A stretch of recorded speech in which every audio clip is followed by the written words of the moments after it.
Sejak seminggu terakhir, Aceh diguyur hujan dengan intensitas tinggi. Bahkan pada Sabtu, Minggu, dan Senin, tanggal 21 sampai dengan 23 Januari 2023, hujan nyaris tidak kunjung reda di dataran tinggi Gayo. Dampaknya, terjadi luapan air, banjir di daerah pesisir, hingga longsor tersebar di sejumlah titik wilayah tengah Aceh, baik itu Aceh Tengah, Benar Meriah, maupun Kabupaten Gayo Luas.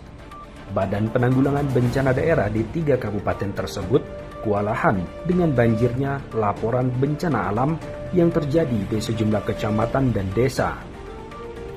Kepala Pelaksana Badan Penanggulangan Bencana Daerah Aceh Tengah, Andalika, menyampaikan agar masyarakat waspada melintas atau yang memiliki keperluan di luar rumah, mengingat cuaca ekstrim yang menyebabkan dataran tinggi Gayo dibanjiri titik longsor. Hingga Jumat 27 Januari 2022 malam, musibah bencana alam berupa tanah longsor masih terjadi di sejumlah titik, termasuk di Kabupaten Benar Meriah, tepatnya di Kecamatan Wih Pesam yang bersinggungan langsung dengan Jalan Nasional Takengon Biren.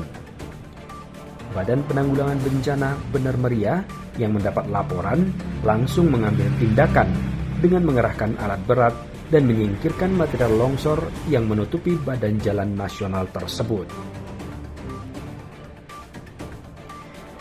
Kawanan gajah liar masih menghantui masyarakat di Kabupaten Aceh Tengah dan Benar Meriah selama bulan Januari 2023 ini.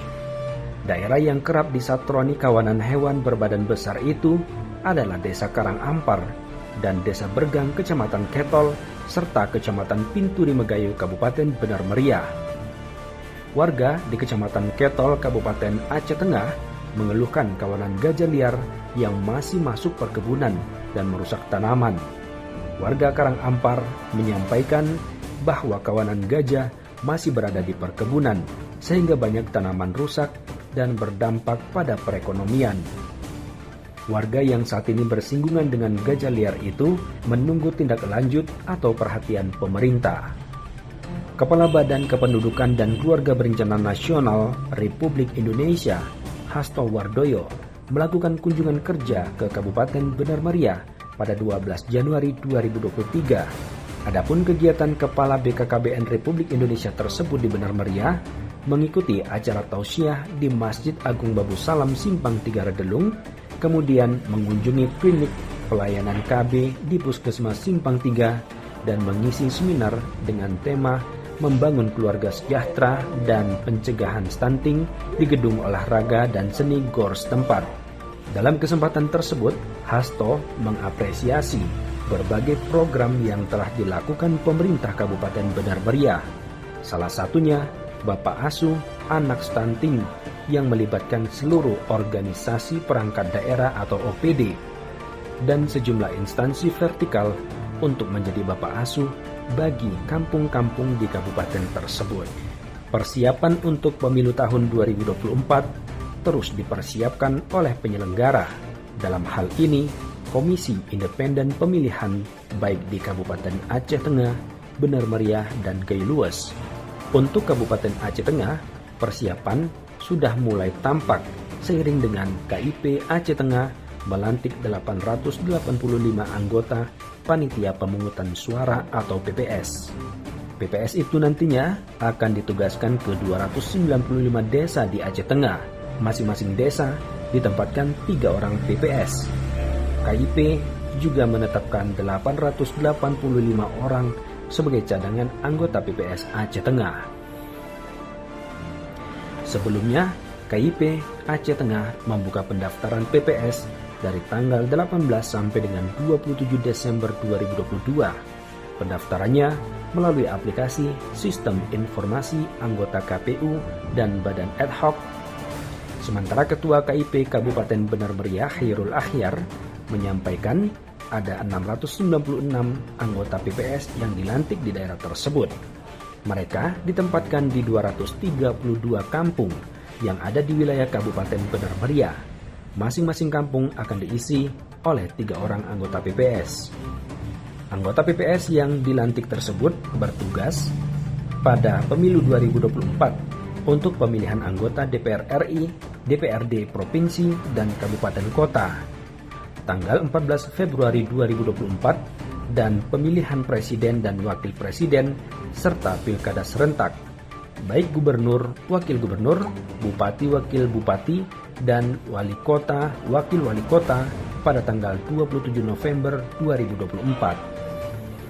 Satreskrim Polres Aceh Tengah menggelar perkara dugaan pengancaman wartawan oleh oknum pengawas proyek di Mapolres tempat pada Selasa 24 Januari 2023. Kapolres Aceh Tengah melalui Kasat Reskrim AKP Erjan Dasmi mengatakan hasil pendapat ahli hukum pidana dari Unsiah Banda Aceh tidak ditemukan adanya unsur pidana.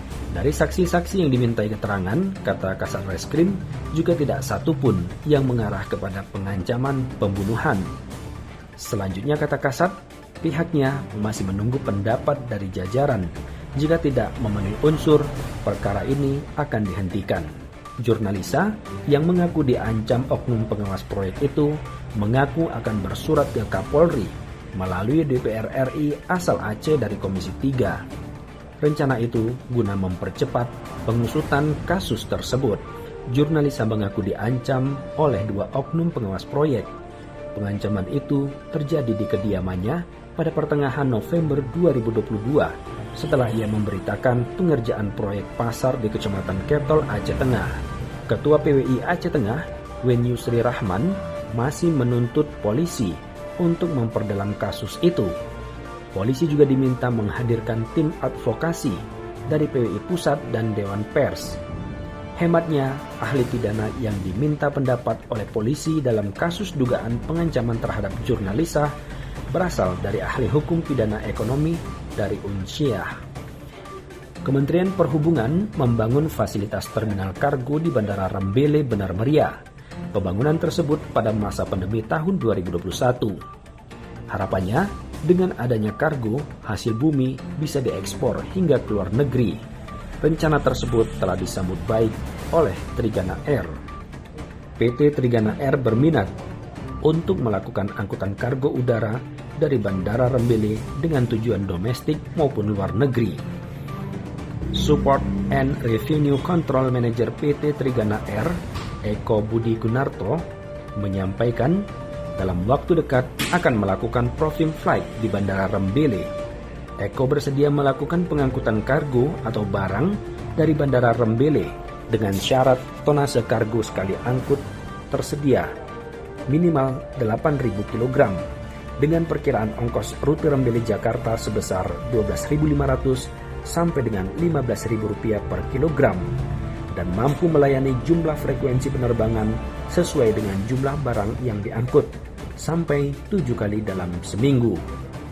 Manajemen Rembele sendiri telah mempersiapkan segala sesuatunya untuk mendukung kehadiran terminal kargo hingga menarik personilnya yang bersertifikasi dari Kepala Satuan Pelayanan Bandara Blangkejeren Abadi menjadi bendahara penerimaan. Selanjutnya, Iwan Mulya yang sebelumnya perencana ahli pertama kantor unit penyelenggara Bandar Udara Rembele menggantikan posisi Abadi di Blangkejeren. PJ Bupati Aceh Tengah, T. Mirzuan, melakukan kunjungan kerja ke Kementerian Pekerjaan Umum dan Perumahan Rakyat PUPR di Jakarta. Dalam kunjungan kerja, Mirzuan melakukan audiensi dan bertukar pikiran dengan beberapa pejabat strategis di Kementerian PUPR. Di antaranya, Direktur Pembangunan Jembatan Ditjen Bina Marga serta Direktur Sistem dan Strategi Pengelolaan Sumber Daya Air Ditjen Sumber Daya Air di ruang kerja masing-masing. Di hadapan Direktur Pembangunan Jembatan Ditjen Bina Marga itu, Mirzuan menyampaikan gambaran kondisi terkini berikut permasalahan-permasalahan keterbatasan infrastruktur di Kabupaten Aceh Tengah. Berbagai usulan turut disampaikan tim Mirzuan pada kesempatan tersebut.